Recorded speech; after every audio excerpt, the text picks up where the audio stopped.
मेरे खून के कतरे कतरे भीमराव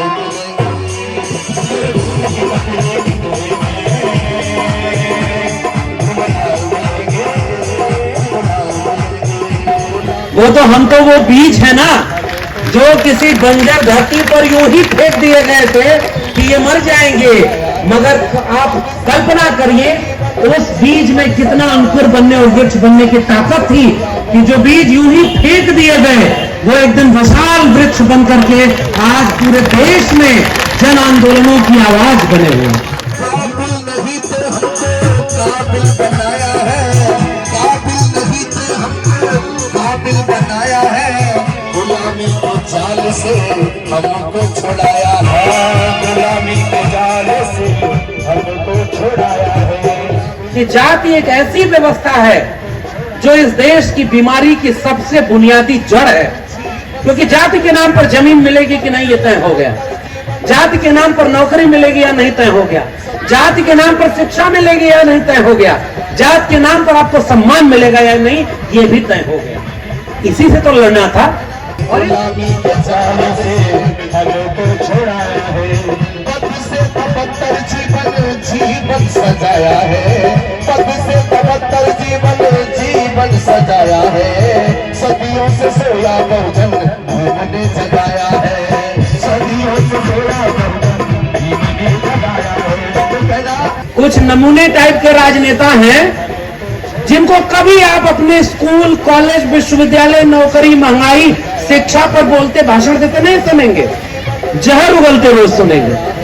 बड़े बड़े मंचों पर भाषण दे रहे हैं वो सब कि मुसलमान इस देश का सबसे बड़ा दुश्मन है, इनसे सामान मत खरीदो, इनका तिरस्कार करो, बहिष्कार करो, इनको देश से भगाओ।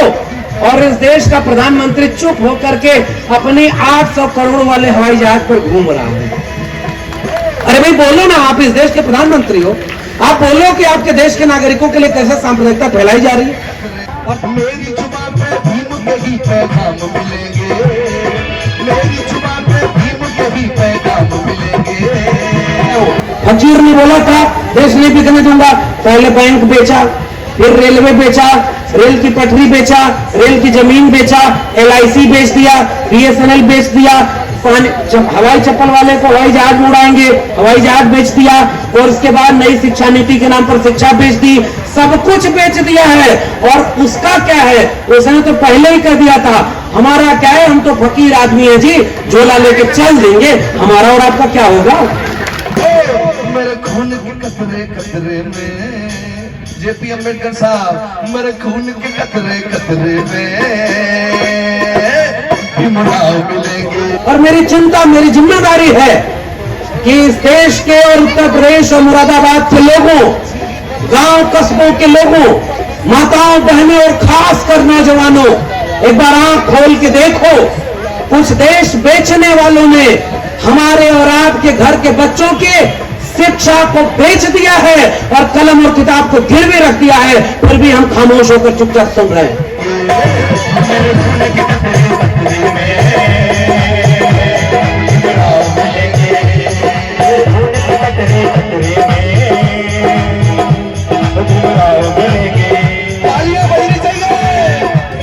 सोच रहा हूं साहब, शायद हम आखिरी पीढ़ी हैं जो इस देश के खेतों खलिहानों से चलकर, सड़क पर पत्थर तोड़ रहे मजदूरों के घरों से निकलकर, मैला ढोने वाले गरीब मजलूम लोगों के घरों से निकलकर इस देश के बड़े बड़े विश्वविद्यालयों में पहुंच गए, मगर 5 साल बाद 10 साल बाद ये रास्ता बंद हो चुका है। अब आपके घरों के बच्चे किसी DU JNU में पढ़ने नहीं जाएंगे क्योंकि वो विश्वविद्यालय बर्बाद कर दिए गए।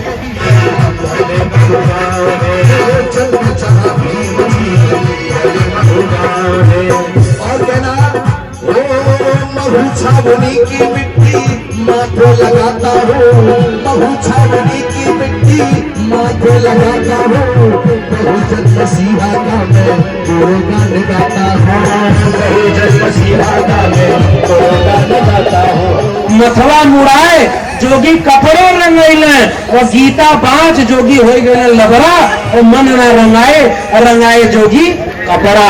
मैंने किसी मुख्यमंत्री के ऊपर कोई टिप्पणी नहीं की, मैं कबीर का दोहा पढ़ा। कबीर ने यह बात लिखी है, पाखंड और अंधविश्वास के दूर। इस देश के भारत के संविधान में अनुच्छेद 51A में लिखा हुआ है कि जब नया भारत बनेगा तो अंधविश्वास, पाखंड, कर्मकांड को हम खत्म करेंगे, तार्किक वैज्ञानिक दृष्टिकोण वाले नागरिक पैदा करेंगे। और आज इस देश में मंदिर मस्जिद के नाम पर लड़वाने वाले लोग चाहते हैं कि आपके बच्चे स्कूल कॉलेज में जाकर के कांवड़ ढोएं और वहां से लौट कर आए तो किसी मस्जिद के सामने त्रिशूल तलवार लेकर के रामलीला के नाम पर वहां दंगा करने का माहौल बनाए। बताओ मुरादाबाद के लोगों, क्या आप ऐसा भारत बनाने दोगे उन्हें? बताइए, आप क्या ऐसा भारत बनाने देंगे? हमारी विरासत में कर्मकांड और पाखंड का विरोध लिखा हुआ है। मन चंगा तो कठौती में गंगा, यह बात लिखने वाले हमारे लोग हमारे बच्चों को पढ़ने ही नहीं दिया क्या उनको?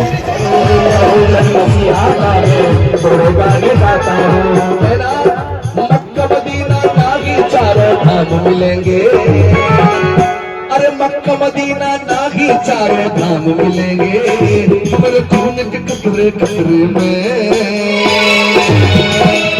अरे हमारे पुरखों ने, इस देश के किसान, कामगार, मेहनत का आवाम ने कि कुर्मी, तेरी, अहिर, गड़िया, पाल और ये कुम्हार, लोहार, बढ़ई, नाई, मोची, निषाद, मुल्ला, मालविकी और तमाम हाथ से श्रम करने वाले लोगों ने इस दुनिया को रहने लायक बनाया है। हमारे पुरखों की बनाई दुनिया हमारी आंखों के सामने बर्बाद हो रही है। हम क्या इसे बर्बाद होने में देखते रहेंगे क्या? इमरान मिलेंगे,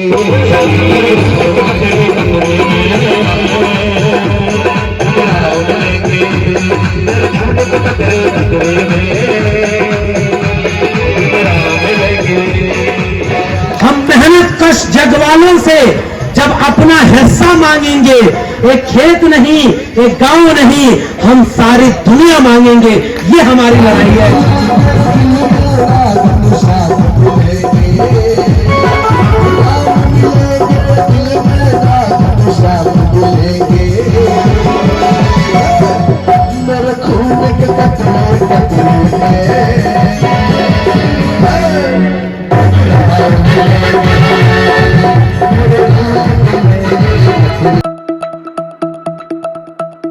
बहुत बहुत धन्यवाद।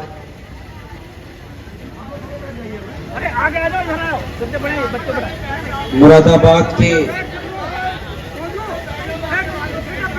आप सभी सम्मानित लोगों को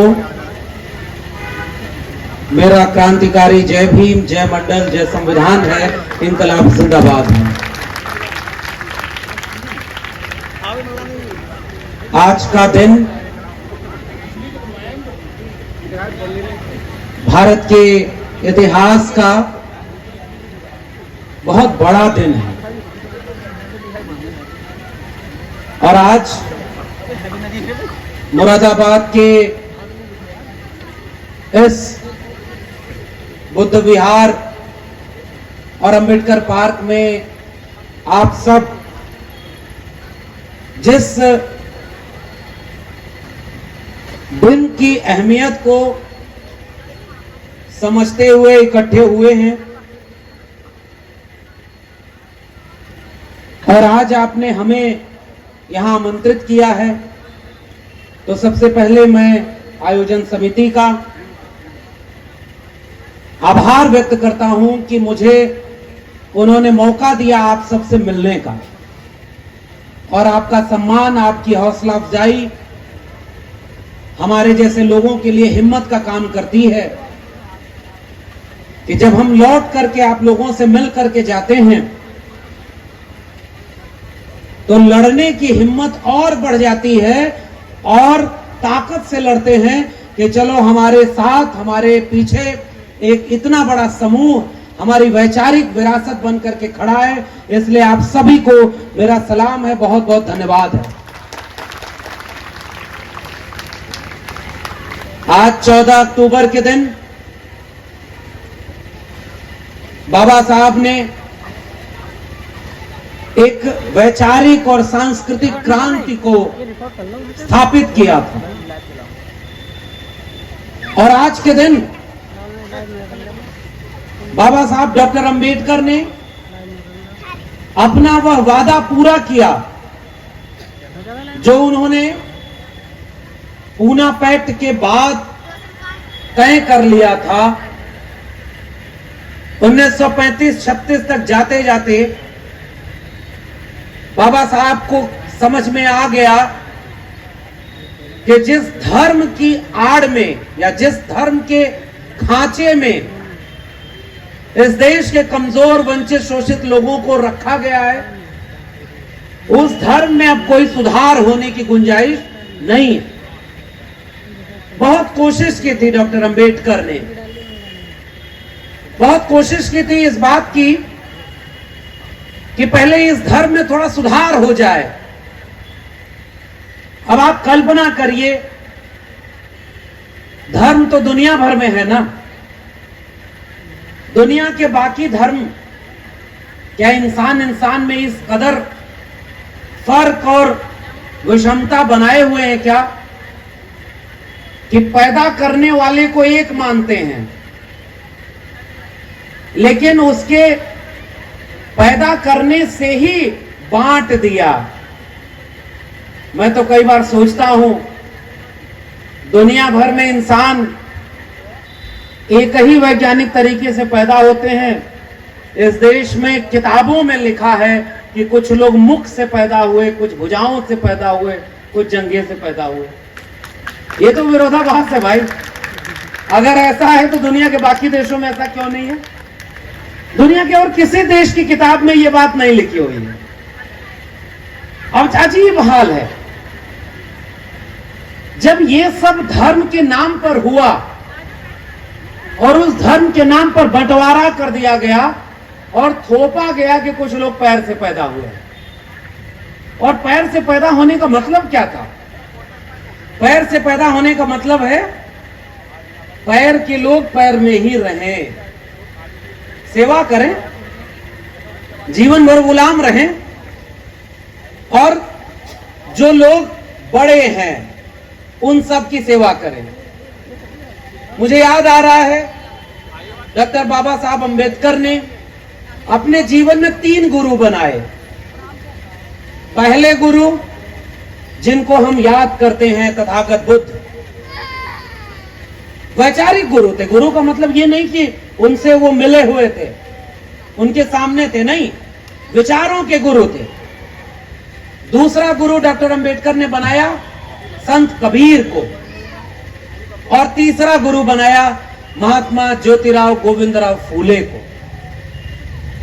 और इस देश में हुआ ये कि आजादी के बाद बहुत तो कोशिश की गई कि डॉक्टर अंबेडकर को खत्म कर दिया जाए। उन पर किताब नहीं लिखी गई, उनको कोई पढ़ाया नहीं, कोशिश की गई कि उनको कोई जानने वाला न रहे। और आप सब पुराने लोग जानते होंगे, बहुत बाद में चल करके डॉक्टर अंबेडकर फिर से उठ खड़े हुए।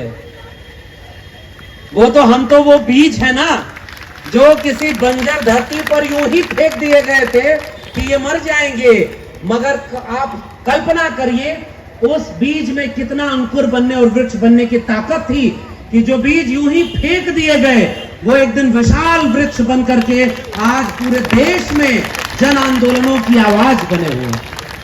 यह आजादी के बाद हुआ था।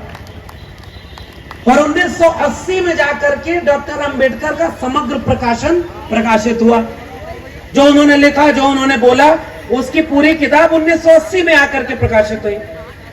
1990 में आकर के डॉक्टर अंबेडकर को भारत रत्न दिया गया। अरे भाई एक बात बताओ, जो व्यक्ति अपने विचारों से, अपने संघर्षों से पहले ही विश्व रत्न बन चुका हो, वो आपके भारत रत्न के लिए कोई मोहताज था क्या?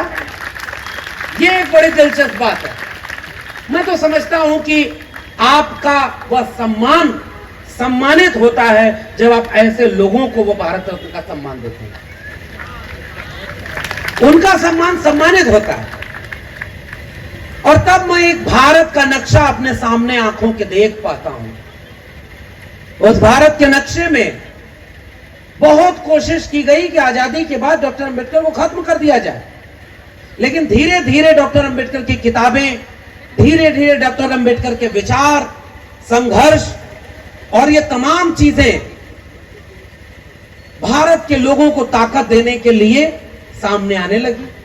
कुछ लोग थे उस विरासत के जिन्होंने उन चीजों को खोजा, उनसे जमाने को परिचित कराया, उनसे सबको यह बताया कि भाई आपकी जमीन पर ऐसे ऐसे लोग हुए हैं जो न होते तो शायद आज हम और आप यहां और इस स्थिति में कभी खड़े नहीं होते। ये इन लोगों की ताकत है। तो मैं उन डॉक्टर अंबेडकर के तीसरे गुरु को याद कर रहा हूं, पहली ही बात कहते हुए। डॉक्टर अंबेडकर ने अपना गुरु बनाया महात्मा ज्योतिबा फूले को, और महात्मा ज्योतिबा फूले, कबीर और तथागत बुद्ध। आजादी के बाद जो दूसरा काम हुआ उसको समझिएगा, साजिश। जब डॉक्टर अंबेडकर मिटाए न मिटे तो पहली कोशिश क्या हुई कि डॉक्टर अंबेडकर को केवल दलितों का मसीहा बनाकर पेश कर दिया जाए कि भाई डॉक्टर अंबेडकर एक व्यक्ति थे। बहुत हुआ तो संविधान की किताब बगल में जगाए हुए एक मूर्ति बनवा दी, तो ये हो गया कि चलो भाई संविधान बनाया, उसको भी ढंग से नहीं पढ़ाया, किताबों में, सिलेबस में, बच्चों के पढ़ाने में। और दूसरा काम क्या किया गया कि उनको केवल दलितों का मान्य दिया जाए कि भाई दलितों के लिए ही इन्होंने काम किया, थोड़ा आरक्षण की लड़ाई लड़ी, जातिवाद की लड़ाई लड़ी कि ये जो अछूत हैं इनके साथ तुम अच्छा बर्ताव पेश करो। मगर कई बार होता है ना कि नौकर को गुलाम बनाए रखने के लिए घर में मालिक कई बार करता है कि तुम कोई टीवी नहीं देखोगे, कुछ नहीं करोगे। अपने बेटे को स्कूल भेजता है और बेटे की उम्र का नौकर अपने घर में कैद रखता है, क्योंकि अगर नौकर जागरूक हो गया तो नौकरी छोड़कर नौकरी मांगने चला जाएगा। अब सोचिए इस बात को, साजिश को। और इसलिए लाख कोशिश के बाद भी जिस दिन नौकर को अपने काम के बाद अखबार हाथ में आता है, कोई किताब हाथ लग जाती है, अपने आप वो उस विचारों से जुड़ करके एक दिन मालिक से सवाल पूछने के लिए खड़ा हो जाता है कि तुम तो हमारा शोषण कर रहे हो, और जबकि हमारी उम्र के अपने बेटे को तुम मालिक बनाए बैठे हो। ये साजिश जो की गई कि डॉक्टर अंबेडकर को एक खांचे में पेश कर दिया जाए। मगर जब डॉक्टर अंबेडकर उभर कर सामने आ गए तो भाई लोग तो पढ़ेंगे और जानेंगे कि डॉक्टर अंबेडकर केवल दलितों के नहीं, महिलाओं की मुक्ति के लिए पहला संगठन बनाने वाले, महिलाओं के child care leave, maternity leave से लेकर के महिलाओं के श्रमिक के और पुरुष के श्रमिक के काम के घंटे बराबर करने वाले, महिलाओं को हक और अधिकार दिलाने वाले एक जेंडर स्टडीज के बड़े नायक का नाम भी डॉक्टर अंबेडकर है। वो केवल दलितों का नेता नहीं था। यह बात तो धीरे धीरे देश में पता चलना शुरू हुई अभी। वैसे ही जैसे ये पता चलना शुरू हुआ कि डॉक्टर अंबेडकर केवल जाति की बात नहीं करते थे भाई। डॉक्टर अंबेडकर विदेश में जाकर अर्थशास्त्र में पीएचडी करते हैं, और उनकी पीएचडी और उनकी किताब और शोध, उन सब पर जो लेख लिखा, the problem of Indian rupee, उस पर आपके आरबीआई की स्थापना हुई। यानी डॉक्टर अंबेडकर एक अर्थशास्त्री डॉक्टर अंबेडकर भी थे जो इस देश में जानने नहीं दिया गया। वैसे ही जैसे डॉक्टर अंबेडकर ने 1948 के लखनऊ के अधिवेशन में, जो backward classes league, depress classes league का अधिवेशन था, मुझे अभी आमंत्रित करते हुए और आप लोग का जब प्रेम मिलता है निश्चित रूप से अच्छा लगता है। लेकिन जब आप ये कहते हैं कि ओबीसी समाज का व्यक्ति आया है, मुझे थोड़ा खराब लगता है। लेकिन चलो अच्छा है, जरूरी है, ओबीसी को बात समझानी है तो ओबीसी पहचान को आप आगे करते हैं। मैं तो ये कह रहा हूं कि डॉक्टर अंबेडकर को पढ़ने के समय अगर कोई ये कहता है कि वो दलितों के नेता हैं तो वो डॉक्टर अंबेडकर का अपमान कर रहा है, क्योंकि विचारक और नायक कभी किसी जाति में बदकर नहीं होते, वो पूरी मानवता के होते हैं। इसलिए डॉक्टर अंबेडकर जितना दलितों के हैं उतना महिलाओं के हैं, उतना ही इस देश के गरीब कमजोर लोगों के हैं, श्रमिकों मजदूरों के हैं डॉक्टर अंबेडकर। और इन सब के साथ सारे तबके में जो भी कमजोर है उसके साथ अगर वो पीछे घूमकर देखेगा तो सामाजिक न्याय का कोई नायक डॉक्टर अंबेडकर की तरह उसे ताकत देता हुआ नजर आएगा। ये विस्तार है इन सारे नायकों का, उन्हें किसी जाति में आप मत बात कर रहे, ये हमें लड़ाई लड़नी है। और इसलिए मैं वो इतिहास दोहराता हूं कि ओबीसी समाज के ऊपर निश्चित रूप से यह आरोप लग रहा है और लगना भी चाहिए। आबादी ज्यादा, थोड़ी जमीन ज्यादा, पशुपालन भी करते, लेकिन ओबीसी समाज के लोग धर्म के नाम पर वैसा शोषण नहीं झेले जैसा दलित समाज झेला। मानते हैं कि नहीं आप? जितना शेड्यूल कास्ट के लोग, उन्हें तो मनुष्य ही नहीं समझा भाई। आज मंदिर में जाने पर, बाकी सबकी तो छोड़िए, इस देश में आजकल चर्चा चल रही है कि देखो भाई राष्ट्रपति दलित बना दिया। वही राष्ट्रपति देश का सबसे पहला नागरिक जब जगन्नाथपुरी में मंदिर जाना चाहते हैं तो उनको मंदिर में प्रवेश नहीं देता और जितनी दूर तक जाते हैं उसके बाद उस मंदिर को पवित्र कराते हैं। कहां संविधान लागू है और कहां तुमने सबको बराबर का हक दिया? जाति तो राष्ट्रपति का पीछा नहीं छोड़ी। जाति तो राजस्थान में एक व्यक्ति जो इसी वंचित शोषित समाज का था, वो ब्यूरोक्रेट बन गया यूपीएससी पास करके, और जब वो घोड़ी चढ़ना चाहता था तो उसे घोड़ी नहीं चढ़ने दिया। और वहां पर क्या हुआ, उस जगह पर उसे पुलिस लगा करके आजाद भारत के 70 साल बाद अपनी शादी में दूल्हा बनना पड़ा। फिर कहां तुम्हारी जाति खत्म हुई? और इसलिए मैं ये बात कह रहा हूं कि जाति एक ऐसी व्यवस्था है जो इस देश की बीमारी की सबसे बुनियादी जड़ है।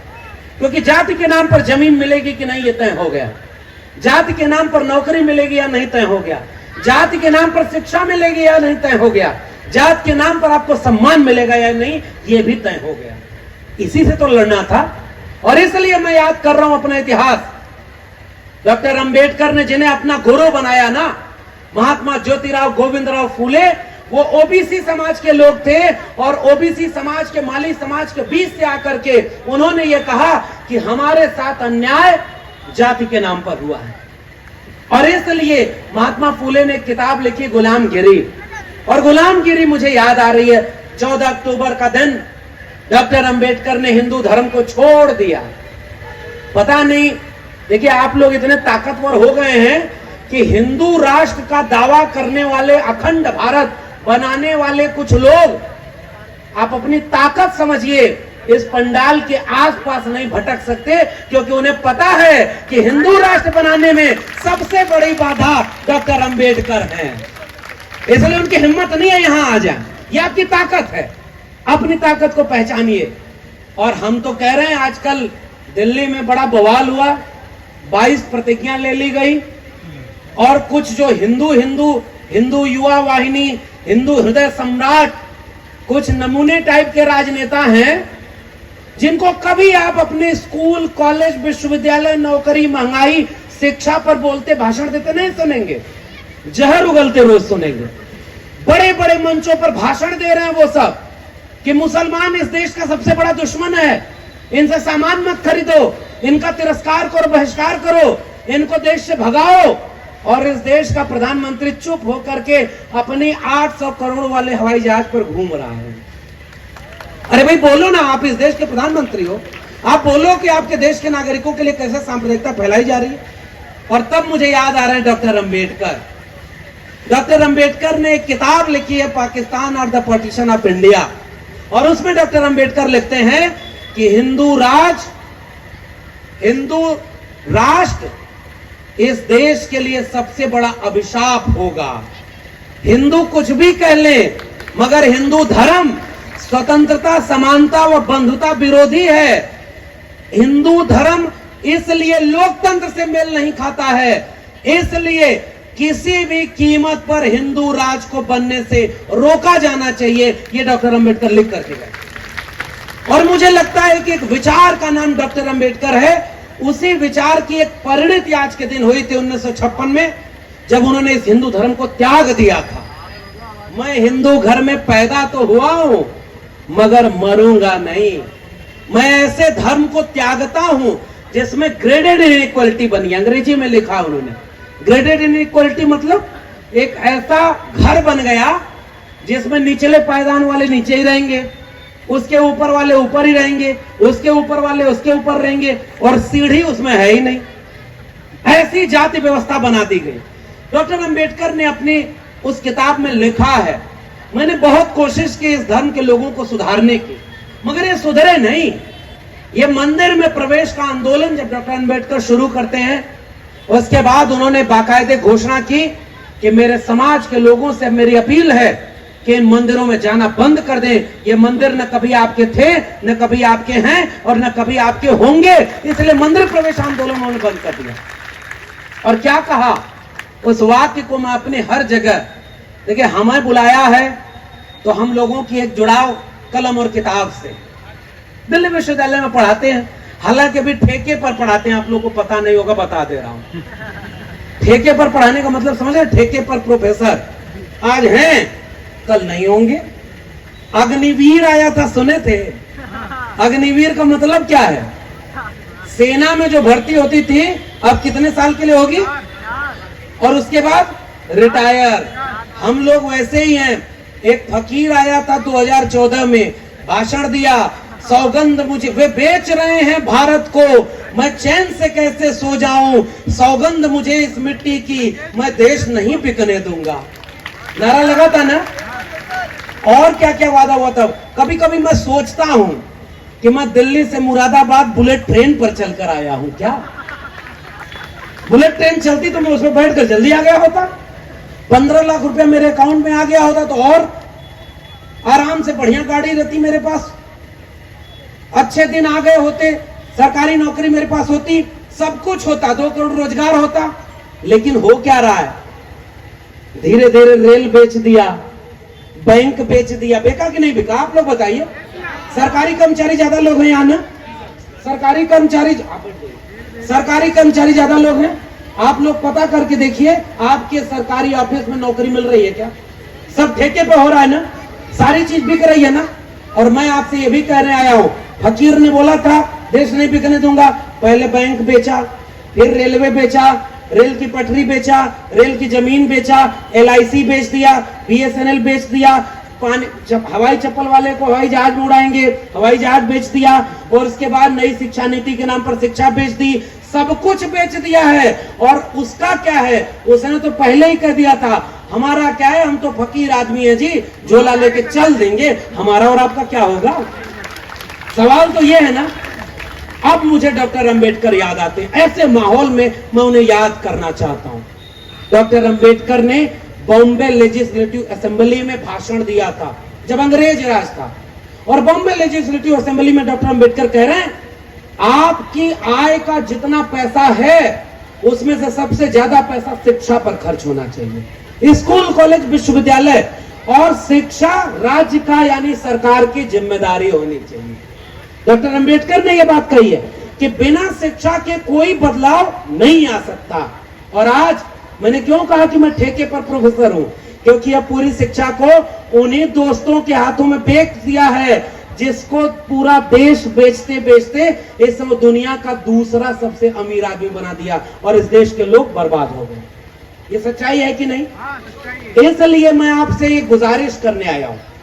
आज दिन तो है डॉक्टर अंबेडकर का सांस्कृतिक विद्रोह के दिन का है, क्रांति का दिन है, और आता हूं उस क्रांति के दिन पर मैं क्यों उसे एक विद्रोह और क्रांति का दिन कह रहा हूं।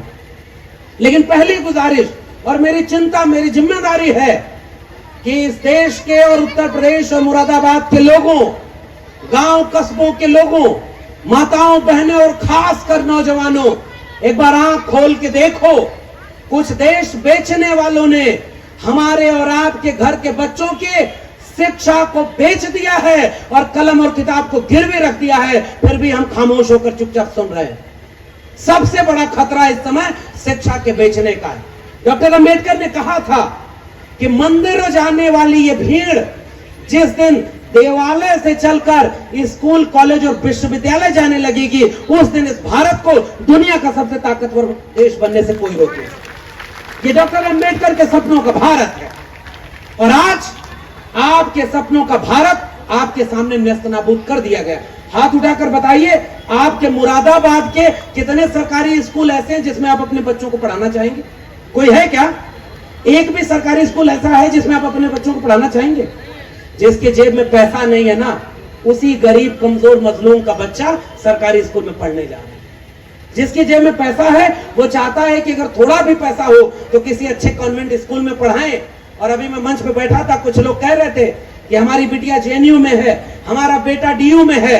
मैं तो सोच रहा हूं साहब, शायद हम आखिरी पीढ़ी हैं जो इस देश के खेतों खलिहानों से चलकर, सड़क पर पत्थर तोड़ रहे मजदूरों के घरों से निकलकर, मैला ढोने वाले गरीब मजलूम लोगों के घरों से निकलकर इस देश के बड़े बड़े विश्वविद्यालयों में पहुंच गए।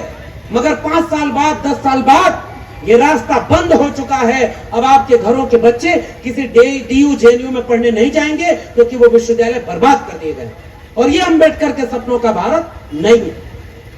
डॉक्टर अंबेडकर अगर आज होते तो सबसे पहली लड़ाई इस शिक्षा को बचाने की लड़ाई लड़ते, क्योंकि शिक्षा न होने से पीढ़ियां मानसिक गुलाम पैदा होती। ये सबसे महत्वपूर्ण सवाल। और शिक्षा का मतलब जब मैं कह रहा हूं तो वो डिग्रियां नहीं है। डिग्री तो अगर आपकी फेक हो तो भले आप कुछ ना किए हो, देश के प्रधानमंत्री बन सकते हैं, अगर फेक डिग्री है तो। आप हम लोग के घर में पुराने बुजुर्ग लोग बैठे हुए हैं। पहले जमाने में कोई रिश्तेदार आता था तो पूछता था बेटा बेटी क्या कर रहे हैं, तो आप कहते थे 10वीं कर रहे हैं, 12वीं कर रहे हैं, बड़ा होके क्या बनेंगे, तो डॉक्टर बनेंगे, इंजीनियर बनेंगे, वकील बनेंगे, बोलते थे ना। आजकल माहौल ऐसा हो गया है मानसिक गुलामी का कि आजकल किसी के घर जाओ और पूछो कि बेटा बेटा क्या कर रहा है, बिटिया तो फिर भी घर में कैद हो गई है, बेटा क्या कर रहा है, तो कहा कि अभी बेटा जो है हनुमान चालीसा का पाठ कर रहा है, अखंड रामायण के पाठ में जा रहा है, बड़ा होकर क्या बनेगा, तो बड़ा होकर किसी मस्जिद के नीचे से शिवलिंग खोजेगा और खुदाई करवाएगा। हमारी पीढ़ियों को मानसिक रूप से गुलाम बनाया जा रहा है कि नहीं जा रहा है? क्या हमारे आरक्षण को किसी मुसलमान ने छीना है क्या? ये दिन रात हिंदू मुसलमान का जहर क्यों फैलाया जा रहा है भाई? रोज हम मंदिर मस्जिद, रोज हिंदू मुस्लिम। मैं आपसे पहली गुजारिश करने आया हूं मुरादाबाद के लोगों, पहली शिक्षा तथागत बुद्ध भी मेरे लिए तर्क विवेक और विज्ञान के विचार का नाम है, जिसके केंद्र में प्रज्ञाशील करुणा समानता और न्याय है, इसलिए मैं उन्हें अपना विचारक मानता हूं। और तथागत बुद्ध ने क्या कहा? तथागत बुद्ध ने उनसे पूछा लोगों ने कि आपके बाद आपका संदेश क्या होगा? मैं बहुत नहीं पढ़ा हूं, भंते साहब लोग बैठे हैं, बहुत सम्मानित लोग हैं, और उन लोगों के सामने मैं तो बहुत कम पढ़ा हूं, मैं तो बहुत कम जानता हूं। लेकिन मुझे इतना याद है कि तथागत बुद्ध से जब पूछा गया कि आपका सबसे महत्वपूर्ण उपदेश क्या होगा, उन्होंने कहा किसी किताब में लिखा हो तो सच मत मान लेना, किसी बड़ी किताब में धार्मिक पुस्तक में लिखा हो तो सच मत मान लेना, कोई बड़ा व्यक्ति कह रहा हो तो सच मत मान लेना, ढेर सारे लोग कोई बात कह रहे हो तो भी सच मत मान लेना, जो तुमको सही लगे उसे सच मानना। अप दीपो भाव, मेरे लिए बुद्ध की सबसे बड़ी शिक्षा यह है, अपना दीपक स्वयं बनो।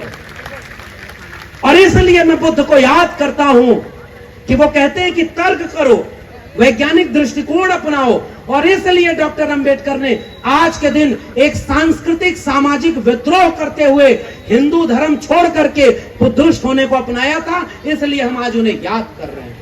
वो एक क्रांति का दिन है। और क्रांति का दिन क्यों? डॉक्टर अंबेडकर ने कहा कि ये जो पाखंडवाद है इससे ये लोग मुक्त नहीं होंगे। और तब मुझे उनके गुरु ज्योतिबा फुले याद आ रहा है।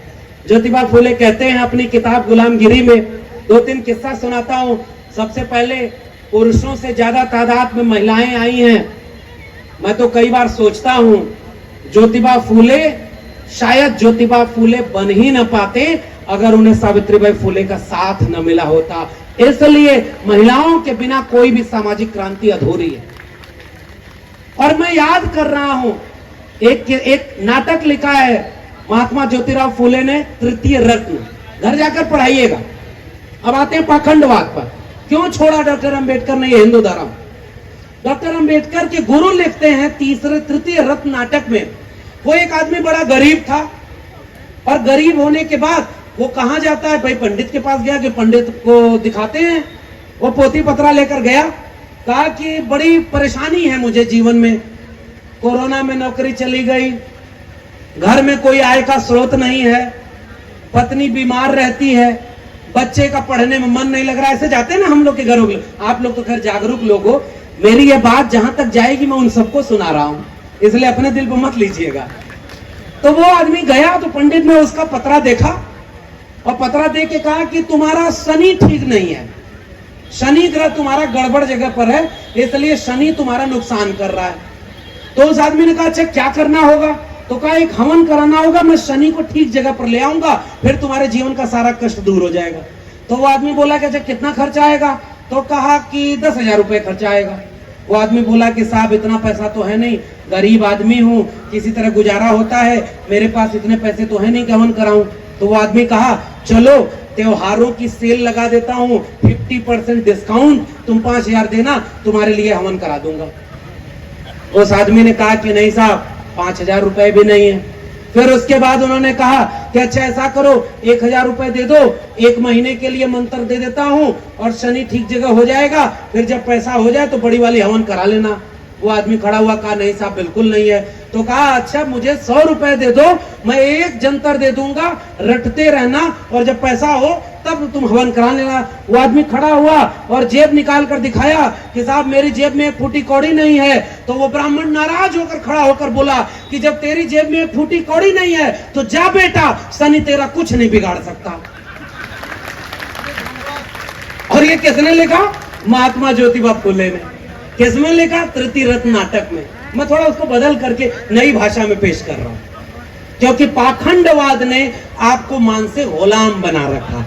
इसलिए महात्मा फुले ने जो किताब लिखी और जो मेरी प्रिय किताबों में से एक है, उसका नाम ही उन्होंने लिखा गुलामगिरी। गुलामों को गुलामी का एहसास करा दो, अपनी बेड़ियां वो खुद ब खुद तोड़ लेगा। इसलिए मुरादाबाद के लोगों, किताबों को अपने घरों में रखिए। किताबें ही क्रांति ले आएंगी और किताबें ही तर्क वैज्ञानिकता से लोगों को धर्म से दूर ले आएंगी। आप कहते हैं ना कि ओबीसी जिस दिन जाग जाए, ओबीसी जिस दिन समझ जाए, पहली बात तो ये कि इस भाषा को थोड़ा बदलने की जरूरत है। मेरा निवेदन आपसे, जब आप ये कहते हैं कि ओबीसी जिस दिन जाग जाए, इसका मतलब आप ये कह रहे हैं कि सारा का सारा ओबीसी सोया हुआ।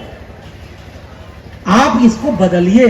अरे भाई पेरियार ललई सिंह यादव की तस्वीर आपने लगाई है, सोया हुआ ओबीसी होता तो उनकी तस्वीर महात्मा फूले, ईवी रामास्वामी नायकर पेरियार, छत्रपति शाहू जी महाराज, महामना राम स्वरूप वर्मा, बाबू जगदेव प्रसाद कुशवाहा, चंद्रिका प्रसाद जिज्ञासु, पेरियार ललई सिंह यादव, शिवदयाल सिंह चौरसिया और इस सब से होते हुए बीपी मंडल तक का एक आंदोलन का नाम है ओबीसी। और उनमें बहुत बड़ा आंदोलन है, जरूरत है उसको पूरे देश में फैलाने की, पूरे देश में ले चलने की जरूरत है। इसलिए पहली बात, सोया नहीं है। भाई एक बात बताओ आप, क्या इस देश का सारा दलित समाज जाग गया है? क्या कुछ लोग कुल्हाड़ी का बेट बनकर उनके खेमे में है कि नहीं? अब ये आपका वैचारिक मंच है, इसलिए किसी व्यक्ति का नाम तो नहीं लूंगा, इशारे में कह रहा हूं, समझ जाइए। हमारे पुरखे ने लिखा एक चमचा युग, चमचा युग समझ रहे ना? कुछ लोग चम्मच बन गए। आज मान्यवर कांशीराम होते तो उनको लिखना पड़ता फरसा युग या बेलचा युग। बहुत सारे लोग बिक गए, लेकिन घबराने की जरूरत नहीं है। हम मिशन के लोग हैं ना, हम लोग जानते हैं ना अहमियत डॉक्टर अंबेडकर की, और इसलिए समझाना है हमें उनके ऊपर व्यंग नहीं करना। क्योंकि व्यंग करेंगे तो ये बताइए धर्म का काम आसान है कि तार्किक और वैज्ञानिक होने का? एक बार सोच के बताइए, पूजा करना आसान है कि पढ़ाई करना? मानसिक रूप से गुलाम बनना आसान है कि तार्किक रूप से घर में सवाल पूछना? वो हमारे यहाँ एक किस्सा चलता है, वो एक आदमी के पिताजी मर गए, तो पिताजी के मरने के बाद पंडित ने सारा हवन कराया। उसके बाद गाय क्या क्या क्या लेके जाता है ना, गोदान वोदान कराता है कि आत्मा मुक्त हो गई। तो पिताजी ने कहा आत्मा कहाँ है? तो पंडित बोला कि बढ़िया जगह पर ऊपर है। गाय पहुंच गई है, उसका दूध दादाजी पी रहे हैं। तो उसने कहा कि बाबा जी और कोई दिक्कत तो उनको नहीं? कहा कि दिक्कत तो नहीं, सोने में उनको दिक्कत होती है, चारपाई नहीं है उनके पास। तुरंत पंडित को, पिताजी मानसिक रूप से गुलाम थे, तुरंत एक नई चारपाई खरीद कर पंडित को दे दिया। पंडित अपना झूमते हुए चारपाई लेके चला गया। कुछ दिन बाद फिर लौटा तो फिर पिताजी ने पूछा कि दादाजी कैसे हैं? तो पंडित बोला कि गाय का दूध बहुत अच्छे से पी रहे हैं, चारपाई पर बड़ी अच्छी नींद आ रही है, लेकिन एक दिक्कत है, बाजार जाने के लिए उनके पास बड़ी दिक्कत होती, साइकिल नहीं है। एक साइकिल मिल जाती तो बड़ा आराम हो जाता उनको। पिताजी मानसिक रूप से गुलाम, तुरंत नई साइकिल खरीद के किसको दे दिया? अरे जोर से बोलिए, किसको दिया? पंडित को, दादा को नहीं। पंडित साइकिल लेकर चला गया। अगली बार फिर आया तो जैसे ही पिताजी ने पूछा कि दादाजी कैसे हैं, तो पंडित बोला बड़े मजे में हैं, गाय का अच्छा दूध पी रहे हैं, चारपाई पर सो रहे हैं और दोनों टाइम बाजार जाते हैं नई वाली साइकिल से। वहीं उनका पोता बैठा था जो किसी ऐसे ही आयोजन से लौट कर घर गया था। उसने खड़ा होकर कहा पंडित झूठ बोल रहे हैं। पंडित ने कहा कैसे? तो कहा कि तीनों चीज पिताजी जो आपने इनके रास्ते भेजी वो तो दादाजी को मिली ही नहीं। पंडित नाराज होकर खड़ा होकर बोला अरे तुमको कैसे पता कि नहीं मिली? तो उस बच्चे ने कहा कि दादाजी ने मुझे एक चिट्ठी लिखकर भेजा है कि बेटा तुम्हारी भेजी हुई गाय, चारपाई और साइकिल मेरे तक पहुंची ही नहीं। अब पंडित एकदम गुस्से में और खड़ा होकर बोला तुम्हें ये चिट्ठी किस रास्ते मिली? तो वो लड़का बोला उसी रास्ते जिस रास्ते आपने गाय भेजी थी, चारपाई भेजी थी और साइकिल भेजी थी। तार्किकता तो यहां से आती है ना। और हमें अपने लोगों को ऐसे किस्से कहानियों से समझाना है। उनको चिढ़ाइए मत, हजारों साल की मानसिक गुलामी है साहब।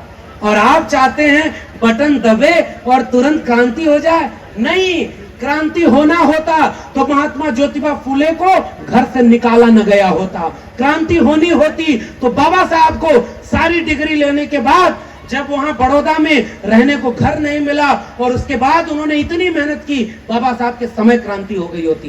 क्रांति धीरे धीरे होती है। और आज महात्मा ज्योतिबा फुले, बाबा साहब अम्बेडकर शायद जितना उस समय ताकतवर नहीं थे उससे ज्यादा ताकतवर आज 2022 में हैं। ये मेरा भरोसा है, इसलिए क्रांति आगे बढ़ रही है। इसलिए आप अपने को भरोसा दिलाइए कि एक समय आएगा जब हम लोगों को समझाने में कामयाब हो जाए। इसलिए पहला काम क्या करना, कैंची लेके मत घूमिए, मेरा निवेदन। दो चीज छोड़ दीजिए। एक तो हम लोग तराजू लेके घूमते हैं, 24 कैरेट अम्बेडकरवादी कौन। अब आप जय भीम बोलने वालों के घर में जरा घूम कर देखिए, एक आध देवी देवता की तस्वीर तो मिली जाएगी। मिलेगी कि नहीं आप लोग बताओ, मैं नहीं जानता। है ना भाई।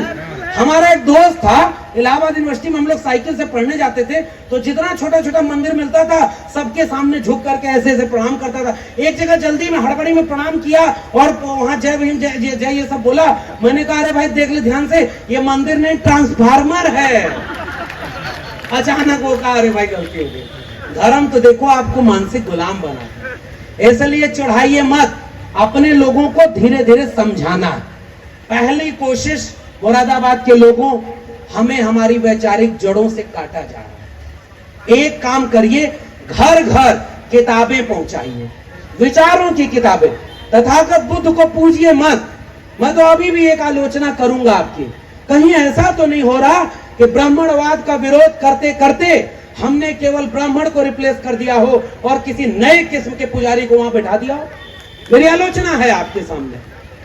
ये फूल माला या अगरबत्ती इसकी जरूरत नहीं है साहब। अरे इतने सभा में जो लोग आए हैं सबको एक एक किताब दीजिए कि जाओ मोहल्ले भर बांटो, गुलामगिरी और जाति का विनाश, भारत का संविधान और मंडल कमीशन। जिस दिन घर घर जाए रामचरितमानस और गीता के ऊपर ले जाकर रख दो, आधी क्रांति की शुरुआत वहीं से हो जाएगी। किताबों से क्रांति होगी, समझाने से होगी। और पुरुषों की क्रांति दरवाजे के दहलीज पर खत्म हो जाती है। महिलाएं चौके पर जाकर दूसरी महिला से जिस दिन समझाती हैं कि बहन चलना, अगली बार जब मेला लगे, वहां तथागत बुद्ध की बात हो रही थी, अंबेडकर की बात हो रही थी, और महिलाएं जिस दिन आगे आ जाएं उस दिन क्रांति होगी। बिना महिलाओं के इस देश में कोई क्रांति पुरुषों से नहीं होने वाली। लेकिन हम क्या करते हैं भाई, बेटे को पढ़ाएंगे, बेटी को नहीं पढ़ाएंगे, बेटी तुरंत विवाह कर देंगे। लड़कियों जितनी लोग यहाँ पर आई हो, मेरी एक गुजारिश है, जब तक अपने पैर पर खड़ी ना हो जाना तब तक शादी मत करना। अपने घर वालों से कहना, बड़ा फूले और सावित्रीबाई का नाम लेते हो, पहले हमें पढ़ाओ, हम अपने पैर पर खड़े होंगे तब हम शादी करेंगे। ये क्या बात है कि लड़के को आप पूरी छूट देंगे और लड़की को कोई छूट नहीं। मेरे लिए अंबेडकर एक विचार का नाम इसलिए क्योंकि उन्होंने महिला और पुरुष में बराबरी की बात की, उन्होंने गरीब अमीर में बराबरी की बात की, उन्होंने कमजोर और मजबूत में बराबरी की बात की। इसलिए जो क्रांति उन्होंने आज के दिन की, इस पाखंडी, अंधविश्वासी और जातिवादी धर्म को छोड़ने की बात की। और आज मैं ये गुजारिश करना चाहता हूं कि आज हमारे गांव में, हमारे कस्बे में, आप बताओ क्या महिलाओं के साथ बलात्कार जाति देखकर नहीं हो रहा? क्या जाति देखकर विश्वविद्यालयों में नौकरी पाने से रोका जा रहा है कि नहीं? एनएफएस हो रहा है कि नहीं? और जिस संविधान से आपको ताकत मिली थी वो संविधान हमारी आंखों के सामने खत्म किया जा रहा है कि नहीं? ये चुनौती हमारे सामने है। इसलिए आज के दिन डॉक्टर अंबेडकर ने जो शपथ ली, दिल्ली में कुछ लोग शपथ लिए हैं तो उनकी भावना आहत हो गई, पता है ना आपको? वो सब कह रहे हैं हमारी भावना आहत हो गई है। अरे भाई, तुम मानो अपने देवी देवता को, तुम अपना मंदिर रख लो। अब मैं ये कहता हूं कि डॉक्टर अंबेडकर ने एलिमिनेशन ऑफ कास्ट में आखिरी में एक बात लिखी है कि मंदिर के पुजारी का इम्तिहान होना चाहिए। बताओ इस देश के कितने मंदिरों के पुजारी दलित हैं? कितने मंदिरों के पुजारी आदिवासी हैं? मंदिर में जितना चंदा जाता है वो किसके घर में जाता है? ये सारा कुछ जिस दिन मंदिर में सारे लोग अगर सारी जाति के हो जाएं, मंदिर का चंदा इस देश की संपत्ति हो जाए, उस दिन मंदिरों का ये आतंक खत्म हो जाएगा और एक बराबरी का साम्राज्य बन जाएगा। क्योंकि इसी समय इस देश के दक्षिण में तमिलनाडु में एक मुख्यमंत्री यही काम कर रहा है, तमिलनाडु में स्टालिन यही काम कर रहा है। इसलिए मैं कह रहा हूं हमारी लड़ाई शिक्षा, रोजगार और संसाधन की लड़ाई। मैं हर जगह एक नारा बोलता हूं, वो नारा क्या है पता है? समाजवादी नारा है कि 100 से कम न 1000 से ज्यादा, समाजवाद का यही तकाजा। मेरे उत्तर प्रदेश के लोगों एक बात बताओ, गरीबी अमीरी में खाई बढ़ रही है कि नहीं बढ़ रही? गरीब और अमीर नहीं हो रहा है। अरे भाई, ऐसा ना होता तो इस देश के 1% लोगों के पास 73% लोगों की संपत्ति जमा हो गई कि नहीं? हमारी शिक्षा बर्बाद हो गई ना। इसलिए समाजवाद का नारा था कि समाजवाद का यही तकाजा, 100 से कम न 1000 से ज्यादा, बराबरी का है। मिटे गरीबी और अमीरी, मिटे चाकरी और मजबूरी। पर तब मुझे नारा ओबीसी समाज के लोगों में जब जाइए, यहाँ कुछ ओबीसी समाज के लोग भी आए होंगे और आप दलित समाज के लोग तो इतने जागरूक हैं, मुझे तो बड़ी हिम्मत आपसे मिलती है, आपसे मिलती है मुझे हिम्मत, क्योंकि मैं जानता हूं कि आपने इतना झेला कि आपको जब एक वैचारिक मसीहा मिला तो आपने उसे दिल से लगाकर एक सांस्कृतिक आंदोलन खड़ा करने का काम कर दिया। अब इस काम को ओबीसी में, आदिवासी में ले चलने की जरूरत है। और उनको कैसे समझाना है, मैं आपको एक सूत्र देता हूं। ये बताना है कि ओबीसी में कैसे वैचारिक और सांस्कृतिक आंदोलन था। तथागत बुद्ध से आगे आइए, कबीर साहब, सुना है ना आपने कबीर को? काकर पाथर जोर के मस्जिद लई चिनाए, ताचड़ मुल्ला बाग दे क्या बहरा हुआ खुदाए। पाथर पूजे हर मिले तो मैं पूजूं पहाड़, ताते ये चाकी भली पीस खाए संसार। अरे इन दोन राह न पाई, हिंदुन की हिंदुआई देखी, तुर्कन की तुर्काई, अरे इन दोन राह न पाई। और उन कबीर को बाबा साहब ने अपना गुरु माना था ना, इसलिए कबीर को पढ़ने की जरूरत है। तुम कत बाबन हम कत सूद, और हम कत लोहू तुम कत दूध। कबीर साहब पाखंडवाद पर कितना शानदार प्रहार करते हैं कि मन ना रंगाए रंगाए जोगी कपड़ा। उत्तर प्रदेश में आता हूं तो एक दुआ बहुत सुनाता हूं, मैं भूल जाता हूं कि यहाँ का मुख्यमंत्री कौन है और मैं उन पर कोई टिप्पणी नहीं कर रहा हूं। मैं कबीर का एक दोहा पढ़ रहा हूं। आसन मारी मंदिर में बैठे, ब्रह्म छोड़ पूजन लागे पथरा। कनवा फड़ाए जटवा बढ़ाए और दाढ़ी बढ़ाए, जोगी हो गए बकरा। मथवा मुड़ाए जोगी कपड़ों रंगैले, और गीता बाँच जोगी हो गए लबरा। और मन ना रंगाए रंगाए जोगी कपड़ा। मैंने किसी मुख्यमंत्री के ऊपर कोई टिप्पणी नहीं की, मैं कबीर का एक दोहा पढ़ रहा हूं। कबीर ने यह बात लिखी है, पाखंड और अंधविश्वास के दूर। इस देश के भारत के संविधान में अनुच्छेद 51A में लिखा हुआ है कि जब नया भारत बनेगा तो अंधविश्वास, पाखंड, कर्मकांड को हम खत्म करेंगे, तार्किक वैज्ञानिक दृष्टिकोण वाले नागरिक पैदा करेंगे। और आज इस देश में मंदिर मस्जिद के नाम पर लड़वाने वाले लोग चाहते हैं कि आपके बच्चे स्कूल कॉलेज न जाकर के कांवड़ ढोएं और वहां से लौट कर आए तो किसी मस्जिद के सामने त्रिशूल तलवार लेकर के रामलीला के नाम पर वहां दंगा करने का माहौल बनाए। बताओ मुरादाबाद के लोगों, क्या आप ऐसा भारत बनाने दोगे उन्हें?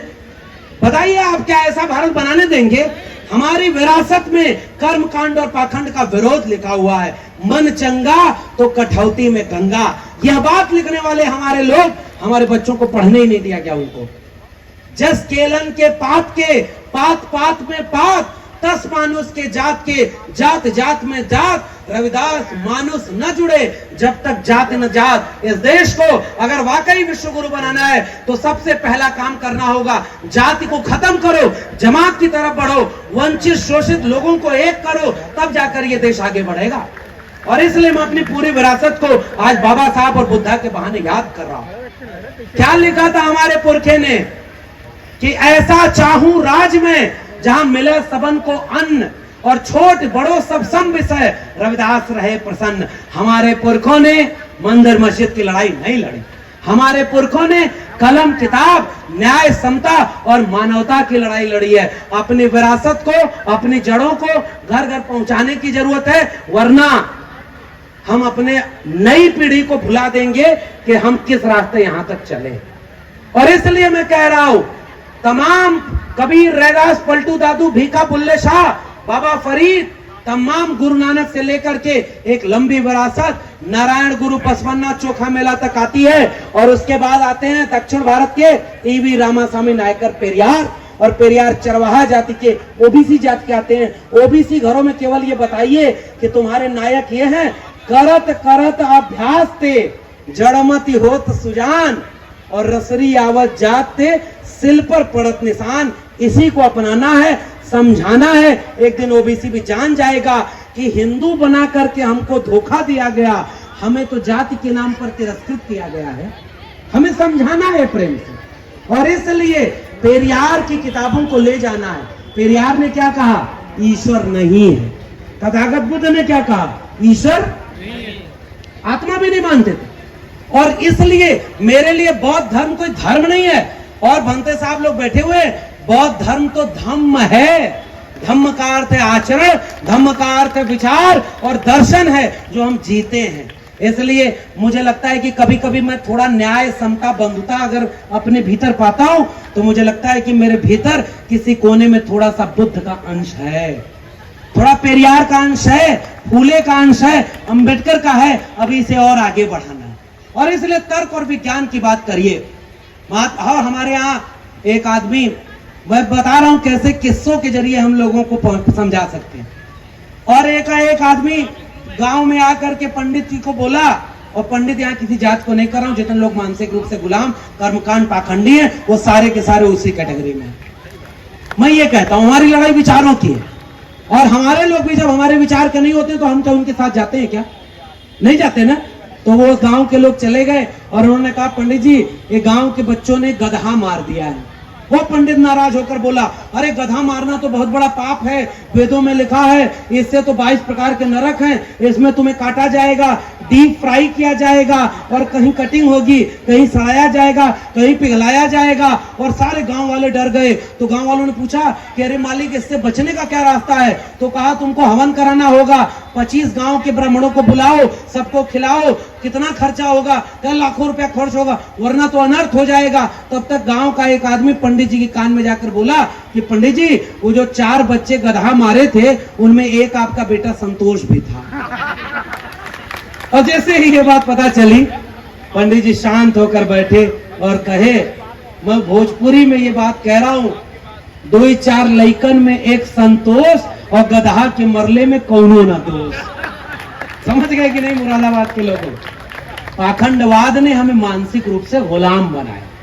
मेरे गांव में 15 साल पहले 15 लोग सरकारी नौकरी में थे और कोई कांवड़ ढोने नहीं जाता था, और आज 15 साल बाद 15 लोग कांवड़ ढोने गए और सरकारी नौकरी वाले 0 हो गए। हम यहां पहुंच गए साहब। ये हमारी पीढ़ियों को कैसे गुलाम बनाया जा रहा है? तर्क, विवेक, वैज्ञानिकता की बात सोचो। दुनिया में कंप्यूटर आया तो उससे दुनिया के ग्रह नक्षत्र वो खोजने गए। हमारे यहाँ कंप्यूटर आया तो सबसे पहला काम उससे जन्म कुंडली बनाने का होने लगा। होता है कि नहीं? पाखंडवाद से कैसे लड़ना है? गाड़ी बन के आती है वैज्ञानिक फैक्ट्री में, और घर में आती है तो उसको तिलक करते हैं। मैं पिछले दिनों अपनी बहन की गाड़ी दिल्ली से खरीदा, तो वहीं पर एजेंसी में एक पुजारी बैठा हुआ था और थाल वाल लेकर बैठा हुआ था। गाड़ी का सारी डील हो गई तो वो आके बोला कि हाँ तो इसका कुछ करवा ले। तो हमने कहा क्या करवाना है? तो कहा इसकी हम आरती उतार देंगे। तो हमने कहा उससे क्या होगा? तो कहे कि भाई बुराई थोड़ी कम हो जाएगी, कोई गड़बड़ नहीं होगा और शुभ होता है। तो हमने कहा शुभ होने से क्या होता है? तो कहा कोई बुरा नहीं होगा आपके साथ। तो मैंने एजेंसी वाले से पूछा कि तुमने इंश्योरेंस करवाया है? तो कहा हाँ। तो कहा कितने साल का? तो कहा 3 साल का। कितना रुपया लगा? तो कहा 25,000 रुपया लगा। तो मैंने पंडित को बोला कि मैं ये 25,000 तुमको दे दूंगा, 3 साल की गारंटी ले लो कि मेरी गाड़ी में कुछ हो जाएगा तो मैं आपको पकड़ूंगा। और थाल लेकर के वो वापस चला गया और कुछ मैंने बोला नहीं। मैंने अपमान किया क्या उसका? अरे भाई, हमारे पुरखे ने कहा कि जैसे बाल काटना नाई का धर्म नहीं धंधा है, जैसे कपड़े धोना धोबी का धर्म नहीं धंधा है, जैसे लकड़ी का काम करना बढ़ई का धर्म नहीं धंधा है, मिट्टी का काम करना कुम्हार का धर्म नहीं धंधा है, वैसे ही दान दक्षिणा मानना पंडित का धर्म नहीं धंधा है। जोरदार तालियां। ये मेरे पुरखे ने कहा और इसलिए मैं कह रहा हूं उनको उनका धंधा करने दीजिए, आप पैसा देना बंद कर दीजिए। वो नोटबंदी हुई थी, बर्बाद तो सब लोग हुए ना। नोटबंदी में एक आदमी सोचा कि ये जो पैसा है इससे चल के मंदिर में चढ़ा देता हूं, भगवान को ही खुश कर लूंगा, और उसने सारी पुरानी 500 की नोट ले जाकर मंदिर के सामने चढ़ाना शुरू कर दिया। और जैसे चढ़ाना शुरू किया, अचानक एक आदमी बीच में आया और कहा कि अरे भाई, ये कौन सी नोट चढ़ा रहे हो? ये तो बंद हो गई है। वो आदमी बोला चुप रहो, भगवान को थोड़ा ही पता है कि ये वाली नोट बंद हो गई है। और वो आदमी गुस्से में बोला, यही मेरा संदेश है, सुनिएगा। वो बोला जबकि भगवान को थोड़ा ही पता है कि बंद हो गई है। वो आदमी गुस्से में बोला, अरे ये नोट भगवान थोड़ा ही लेता है, जो लेता है उसको पता है कि नोट बंद हो गई है। सोचिए आपका पैसा किसके जेब में गया है ना। ये कर्म कांड और अंधविश्वास को तर्क वैज्ञानिकता से दूर करना होगा और समझाना होगा। समझा करके हम दूर करेंगे। और समझाने के लिए आखिरी गुजारिश, वक्त काफी हो गया है, मैं केवल आखिरी गुजारिश, अगर आप किसी से उसका आस्था विश्वास छीनोगे तो आपको कुछ उसे देना पड़ेगा ना, और वो देने की लड़ाई इन तस्वीरों में दर्ज है। आप चलिए गांव-गांव, अब इस देश में क्रांति की जरूरत है साथियों।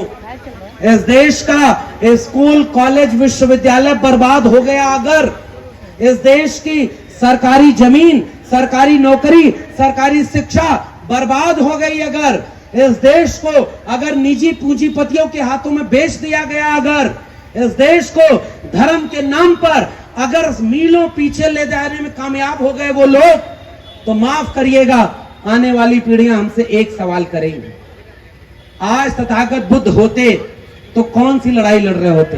क्या वो दंगाई धर्म वालों को मानते? क्या वो धर्म वालों को मानते? क्या कुछ नहीं करते ना। और इसलिए मैं कह रहा हूं, आज की लड़ाई स्कूल कॉलेज विश्वविद्यालय की है।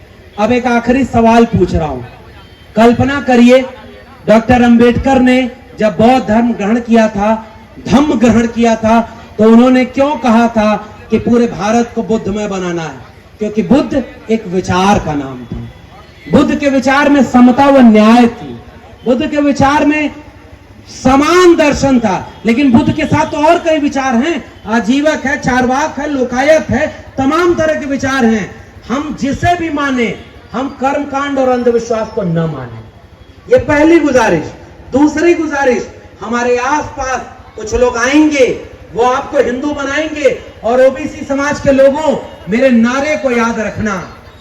डॉक्टर राम मनोहर लोहिया ने नारा दिया था, सन सोपा ने बांधी गांठ, पिछड़ा पावे 100 में 60। और तब ओबीसी समाज में 1930 में बिहार में एक आंदोलन हुआ त्रिवेणी संघ का, और उत्तर प्रदेश में एक आंदोलन हुआ अर्जक संघ का। और ये वैज्ञानिक तार्किक आंदोलन क्या नारा बनाया, और उस नारे को पुनर्जन्म और भाग्यवाद, इनसे निकला ब्राह्मणवाद। ब्राह्मणवाद की क्या पहचान, गिटपिट बोले करे न काम। मानववाद की क्या पहचान, मानव मानव एक समान। यही मेरी गुजारिश है, यही मेरा आखिरी वक्तव्य है कि जो जमीन को जोते बोए वो जमीन का मालिक होए। राष्ट्रपति का बेटा हो या चपरासी की हो संतान, टाटा बिरला अंबानी हो, सबकी शिक्षा एक समान, ये हमारा नारा है। और उस नारे को बाबू जगदेव प्रसाद के, ओबीसी समाज के लोगों को, दलित समाज के लोगों को, आदिवासी समाज के लोगों को, पसमानदा समाज के लोगों को, महिलाओं को, सबको जोड़िए। कितनी आबादी होगी? 90%। कुछ लोग 85 कहते, मैं कहता हूं अब 90 कहूं। और तब हमारे पुरखे ने नारा क्या दिया, 100 में 90 शोषित हैं, शोषितों ने ललकारा है, धन धरती और राजपाट में 90 भाग हमारा है, 10 का शासन 90 पर नहीं चलेगा, नहीं चलेगा। और इसलिए जाते जाते ये गुजारिश कि वो जो शिक्षा की लड़ाई है, वो कहते हैं हर घर तिरंगा, हर घर तिरंगा, हर हाथ तिरंगा। मैं कहता हूं हमारे लोग तो बहुत पहले से तिरंगे के साथ थे। जो अंग्रेजों से माफी मांगते थे वो हमारे लोगों को देशभक्ति पूछ रहे हैं। पहचान गए कि नहीं? उनसे देशभक्ति का सर्टिफिकेट नहीं लेने की जरूरत है। अरे हमारे पुरखों ने, इस देश के किसान, कामगार, मेहनतकश आवाम ने कि कुर्मी, कोयरी, अहिर, गरडिया, पाल और ये कुम्हार, लोहार, बढ़ई, नाई, मोची, निषाद, मल्ला, वाल्मीकि और तमाम हाथ से श्रम करने वाले लोगों ने इस दुनिया को रहने लायक बनाया है। हमारे पुरखों की बनाई दुनिया हमारी आंखों के सामने बर्बाद हो रही है। हम क्या इसे बर्बाद होने हुए देखते रहेंगे क्या?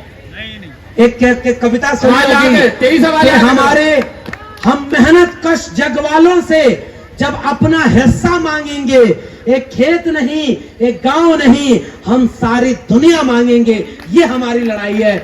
हमारे पुरखों ने बड़ी मुश्किल से ये कारवां यहां तक पहुंचाया है। मुरादाबाद के लोगों, आपसे केवल गुजारिश, और उस गुजारिश को इशारे में समझिए कि राष्ट्रपति का बेटा हो या चपरासी की हो संतान, टाटा, बिरला, अंबानी हो, सबकी शिक्षा एक समान। सबको शिक्षा, सबको काम, वरना होगी नींद हराम। शिक्षा पर जो खर्चा हो, बजट का 10वां हिस्सा हो, सबको शिक्षा दे न सके जो, वो सरकार निकम्मी है। और जो सरकार निकम्मी है वो सरकार। ये हमारी लड़ाई कलम और किताब की लड़ाई है। त्रिशूल, तलवार और बंदूक के दौर में हमारे पुरखों ने कलम और किताब, स्कूल, कॉलेज, विश्वविद्यालय की लड़ाई लड़ी, आत्मसम्मान की लड़ाई लड़ी। और आखिरी वाक्य, हाथ उठाकर पुराने बुजुर्ग लोगों, एक बात बताओ, जितने प्रोफेसर, इंजीनियर, डॉक्टर, वकील, ब्यूरोक्रेट, व्यापारी आज की तारीख में 90% वंचित शोषित जमात के हैं, क्या उतने आज से 20 साल पहले थे क्या? हाथ उठाकर बताइए, क्या इतने लोग थे क्या? नहीं थे ना। क्या आज से 20 साल बाद इतने लोग होंगे क्या? अरे बिक गया है सब, कोई नहीं होगा ना। यह आखिरी वक्त है, मुझे ऐसा लगता है। सबसे ज्यादा तादाद किसकी? हमारी। सबसे ज्यादा प्रोफेसर, डॉक्टर, इंजीनियर अभी हमारे हैं। लेकिन अब आगे का रास्ता बंद हो चुका है, सब कुछ बिक गया है ना साथियों। इसलिए हाथ उठाकर आज के दिन एक वादा करिए। पहला वादा, अंधविश्वास, कर्मकांड और पाखंड से अपनी आने वाली पीढ़ियों को बचाएंगे। बताइए बचाएंगे कि नहीं बचाएंगे? हाथ खड़े करके सब जने हाथ खड़े। पहला वादा। दूसरा वादा, आपके इलाके में कोई भी हिंदूवादी संगठन आकर कहे कि अरे तुम ओबीसी समाज के लोगों हिंदू हो, दलित समाज के लोगों हिंदू हो, आओ हिंदू खतरे में है और हमारा धर्म खतरे में है, उससे जाने की बजाय आप उनसे रोक कर पूछिएगा, मेरा स्कूल, मेरा विश्वविद्यालय, मेरी नौकरी खतरे में है, तब तुम क्यों नहीं आए? ये सवाल पूछेंगे कि नहीं पूछेंगे? पूछेंगे कि नहीं? अगर ये सब हम नहीं बचा पाए, अपना स्कूल, अपना विद्यालय, अपना भविष्य नहीं बचा पाए, तो 25 साल बाद ये छोटे छोटे बच्चे हमसे एक सवाल करेंगे कि जब तुम थे तो डॉक्टर अंबेडकर का संविधान जिंदा था, जब तुम थे तो भारत में भारत की जमीन पर मालिकाना हक तुम्हारा था, जब तुम थे तो सरकारी नौकरी, सरकारी शिक्षा, सरकारी स्कूल थी, जब तुम थे तो बड़ा अच्छा माहौल था। 25 साल बाद तुम हमें क्या छोड़कर गए हो?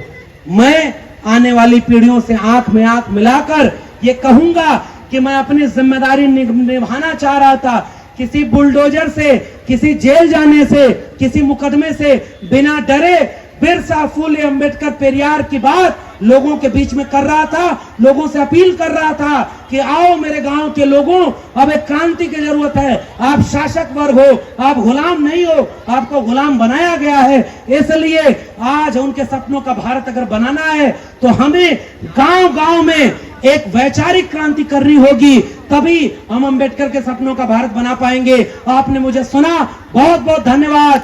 जय भीम, जय मंडल, संविधान जिंदाबाद, उल गुलाम जिंदाबाद, इंकलाब जिंदाबाद।